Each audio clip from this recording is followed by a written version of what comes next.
Fear and hunger. Yeah.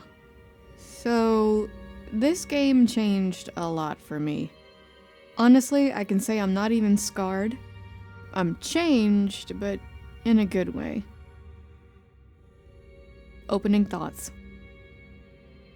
This roguelike RPG Maker game opened my eyes to a lot of new possibilities and ideas in gaming.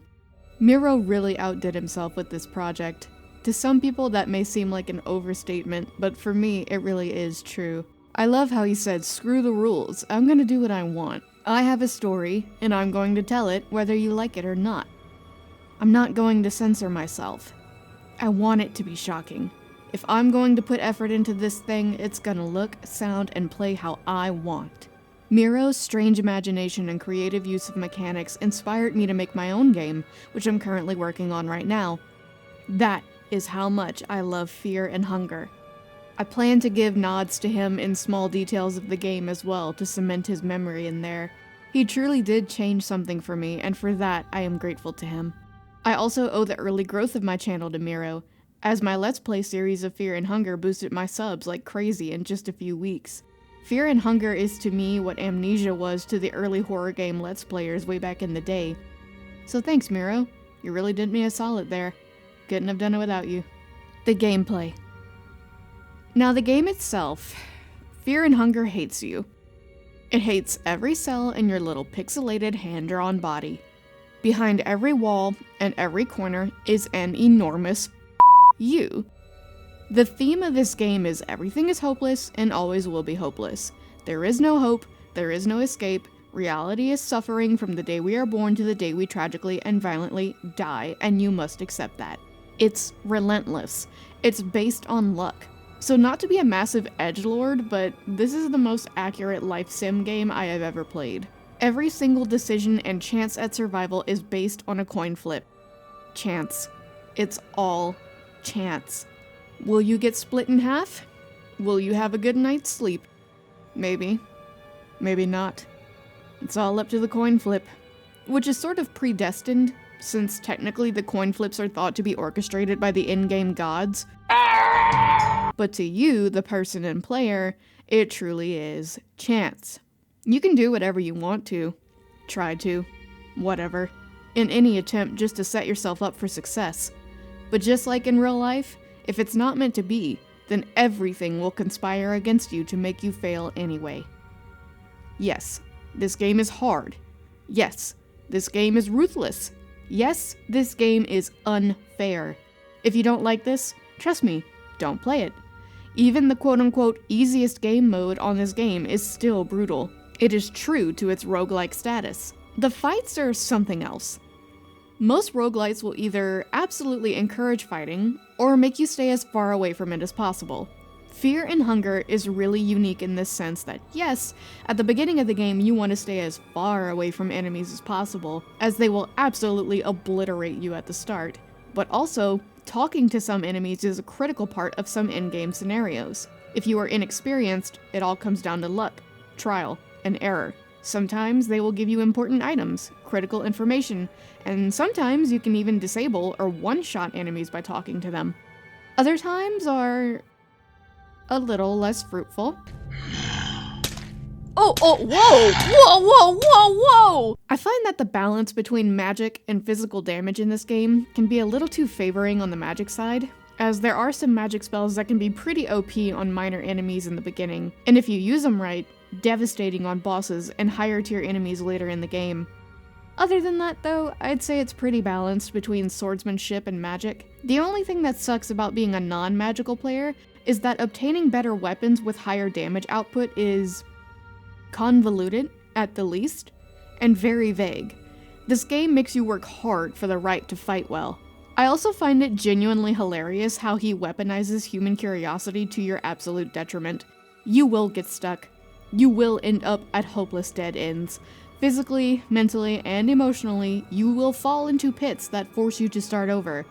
I am speaking from experience. Everything is just mysterious and engaging enough for you to want to find out at any cost what's inside that hole. What's behind this door? What happens if I press this button? Everything is pretty straightforward on how to progress in the game. There's minimal puzzles, most of it's like a fetch quest and traveling back to a previous or maybe a new point. If you have the resources and skills, or even if you just get lucky, you can even brute force your way from level 3 to level 7 in a matter of minutes. Creativity is your friend. Try everything. There are so many interconnected moving parts to this game that hide really cool secrets and ways of progression. While the idea is to go as deep as you can, as quickly as you can due to lack of resources, backtracking can also be a really good idea. There's so many items, people, and situations that you can encounter all by going back to the beginning. Is it always worth it? No. But that's the funny thing about this game. Miro has inserted a lot of useless backtracking as well, which culminates into less than useful outcomes, which adds to the big middle finger that this game truly is. The characters. I love the characters here. There are 4 playable characters in the game. Each one has their own somewhat customizable backstory and skills, and ideas and experiences about the world around them. Even though the world itself takes a full playthrough to learn anything about, it still feels alive in a way because of the way that the characters are presented to you with their lore, beliefs, lives, and pasts. They all have layers to their being. Kahara is a sleazy mercenary thief who's always gotten by with dishonest practices, but he has his reasons. Darce is a female knight who came from the perfect background, who could have been the best of the best and a righteous woman, but because of familial strain and expectations, abandoned her destiny to pursue her desires. Enki is a dark priest who was born into a dark and violent world of deep magic, sentenced to turmoil since the day of his birth by constantly seeking more and more knowledge.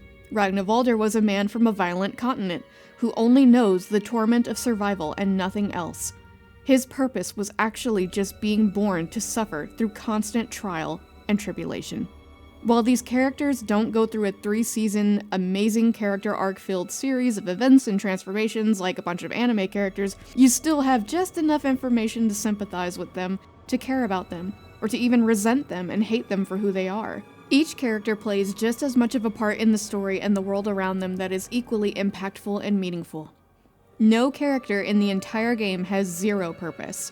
They are all working cogs in the machine that play a part in the grand scheme, even the small players you see just in passing. Even the enemies are integral to the story. Gameplay-wise, they work well. Each character specializes in things that adhere to a certain skill system that makes each one customizable enough to have fun and strict enough to their birth sign's specific skills to add challenge and a different gameplay experience each time. Each character ending is also well thought out and cohesive, as far as not leaving any stone unturned, at least in my experience. Some endings are locked behind specific circumstances and also the game's version of hard mode. This incentivizes new playthroughs and offers even more content. At first glance, Fear and Hunger really doesn't look like much, but as you play, you realize just how deep this game really goes, both story and gameplay-wise. The replayability of this game is actually fantastic and well worth the price tag on Steam. The story and the making of. So it's known that Miro was heavily inspired by some of the best media in the genres he pulled from in order to produce Fear and Hunger. Many of which my own personal works are inspired by as well, and for good reason. The classics like Berserk, the Soul series, Silent Hill, and creators like Junji Ito and more. He even directly rips some characters, places, and ideas from these media as well, but in all honesty, I'm not even mad about it. Though some alliterations to some media are very blatant, Miro twisted enough to make it seem unique to the unfamiliar eye, and everything feels original enough to warrant it being in the game. He is also humble enough to give credit where it is due, and always discloses outright where his inspirations came from. I'm not going to do an in-depth story analysis here, as that would be a whole nother video worth of content on its own, but as far as creative analysis, I'll cover what I deem necessary. The story goes deep enough to leave you curious for more. Every new floor of the dungeon is something new and disturbing, worse than what came before it. As I began to delve deeper, I was genuinely surprised at how deep this game really goes. Just as you think you're nearing the end, there's something new to subvert your expectations or throw you for a loop. It's genuinely impressive the amount of work, depth, and content that went into this project. In order to study Miro's processes and get into the understanding of how and why he did the things he did, I personally delved into the game files and came across a lot of art assets. Whether they are unused or I simply have yet to experience them remains to be seen. But just the amount of unique art assets and files says a lot about what lies beneath in Fear and Hunger. He really has a sick and creative imagination and executes it very well in a digestible way. Well, digestible might be a generous word, unless you are really desensitized to this kind of content. Most, if not all, of the storytelling is done via conversation. I'm more of a fan of visual and environmental storytelling, which there's not a ton of in this game. I'd say about 95% of the story in this game can be found through finishing/experiencing the gameplay and talking to the characters. This can be a downside, since you would need to do multiple playthroughs as each different character in order not to miss anything, but to each his own. I have dipped my toes into the very beginning of Fear and Hunger 2, Termina, in order to familiarize myself with it for when I inevitably do a Let's Play of that as well. And Miro definitely ups his visual storytelling in that one. As far as technique, Miro is creative and good at foreshadowing. There is so much subtle foreshadowing at the beginning that slowly becomes more exposing the deeper you go into the dungeon. I love that not everything is in your face as it could be, as this adds to the mystery of the story.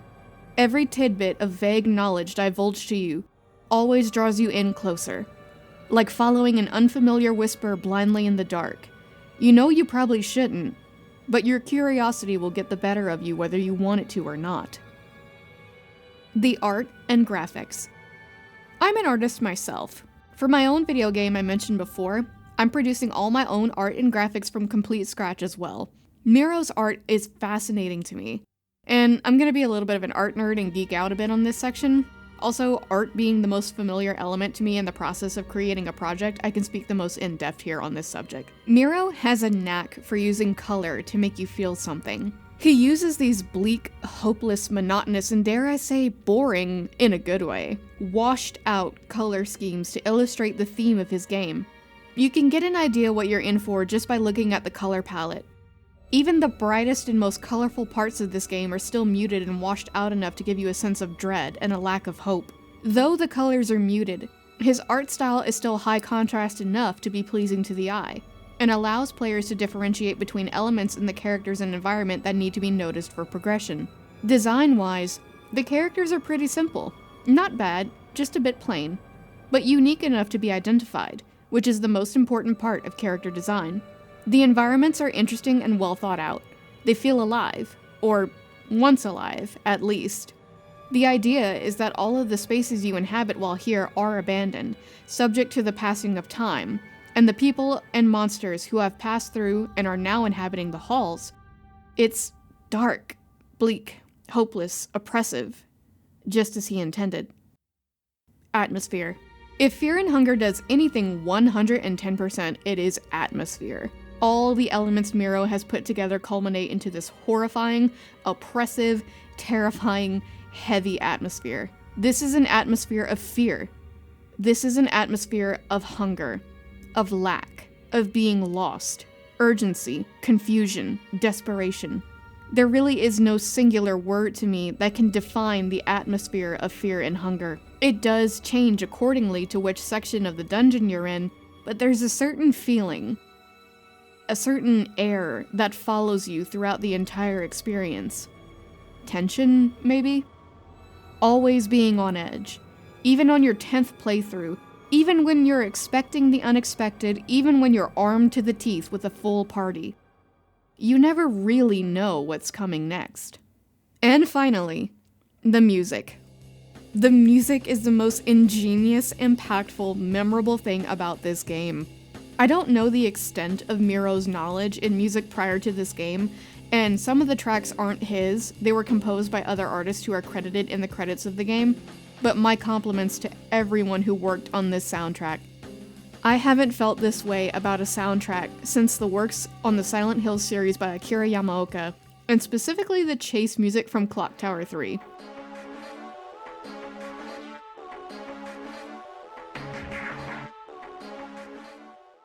Don't ask me why. That one song from Clock Tower 3 just specifically stirs up a primal level of fear and panic inside of me. I was so in love with the Silent Hill 3 soundtrack as a teenager that I listen to it in my MP3 player and headphones on the bus on the way to school every single morning. Rain of Brass Petals lives in my head rent-free. Nostalgia. Anyway, the music in this game is phenomenal. Music is so important to movies, TV, games, stage plays, anything that has accompanying visuals. The amazing thing about music is that visuals need it, but it doesn't need anything else. Music is one of the standalone arts that really needs no assistance in accomplishing its task to make you feel something. But added on top of other mediums, it simply completes it. Now, I'm not a music nerd, I was never a band kid, and this is not an essay on why I love music. But I am an actor and an artist. And I do intend on doing another video essay on how music works with and how it's important to an actor. I cannot play any instruments, and I'm a very limited trained singer, but I've always loved and appreciated music my entire life very deeply, and I feel the effects of it viscerally to my core. I'll elaborate further on that when that video comes. The music of Fear and Hunger is some of the most fascinating, gut-twisting, panic-inducing, sweat-dripping, blood-pumping, what was that, looking behind my shoulder constantly, holy shit, what the f*** going on, music I have ever heard in a video game. I love this OST. The ambient music sets everything in place. It's eerie and bizarre. It's otherworldly and unfamiliar. It's dark and unsettling. The fight music is heart-pumping and anxiety-inducing. You are in danger. You are in life-threatening danger. And this game lets you know it.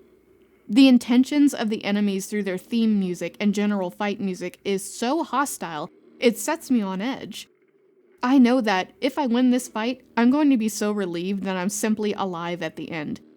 And if I lose, I'm going to regret ever being born into this world. Without having any musical knowledge behind the psychology or the actual technical side of music and how it's actually composed or music theory or whatever, simply know.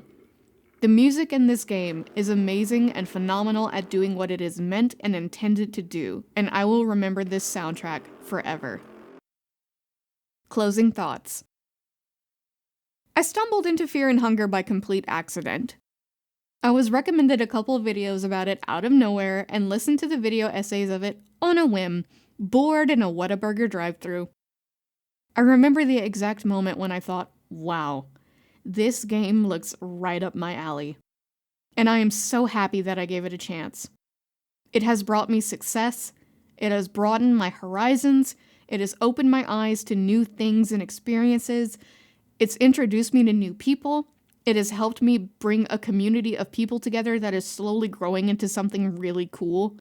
I really hope to make it big on YouTube someday, and when someone asks where it all started to take off, I can credit Fear and Hunger.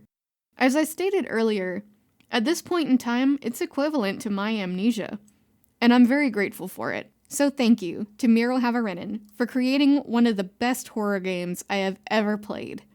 And thank you for creating Termina, because I am so excited to jump into that as well. Thank you guys for sticking around. Thank you guys so much for watching all the way through. I really appreciate it. It means a lot to me, and I hope you enjoyed. Once I'm done getting a new ending in Fear and Hunger 1, I will be jumping into Termina, so look forward to that, because Sheepdog is ready to step into the festival.